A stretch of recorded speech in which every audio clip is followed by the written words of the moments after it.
Sa ngayon po ay southwesterly wind flow na ang dominanteng hangin na umiihip lalo na dyan sa kanlurang bahagi ng ating bansa, habang nananatili pa rin na mayroong frontal system na umiiral po dyan sa may extreme northern Luzon.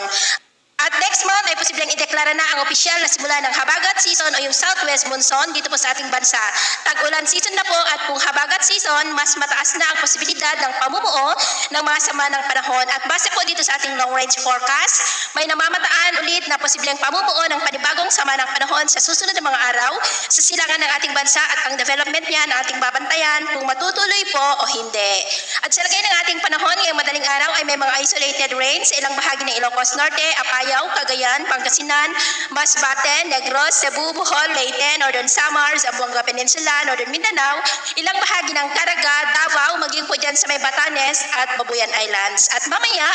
ay sisikat naman pong araw sa malaking bahagi ng bansa, mainit at maalinsangan, pero may chance pa rin ng cloudy skies with isolated rains sa ilang bahagi ng Ilocos Norte, Cagayan, coastal areas ng Pangasinan, Zambales, Southern Palawan, Dumaguete, Cebu, Zamboanga Peninsula at dyan po sa ilang bahagi ng Tagbilaran. At mamayang hapon, maging handa muli tayo sa mas malalakas na banta ng ulan dyan sa may extreme northern Luzon, mainland ng northern Luzon, lalo na po sa may western section, at cloudy skies with isolated light to moderate rain sa may central Luzon, Metro Manila, Caraga, Mindoro Provinces, Marinduque, Palawan, Aklan, Capiz at Mindanao. Kaya kung lalabas tayo sa ating mga tahanan, ugaliin po natin lagi ang magdala ng kahit anong panangga natin sa init ng araw at proteksyon na rin po sa mga biglaang buhos ng ulan.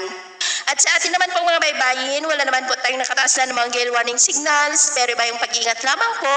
kung papalaot tayo para po mas makaiwas sa mga sakunang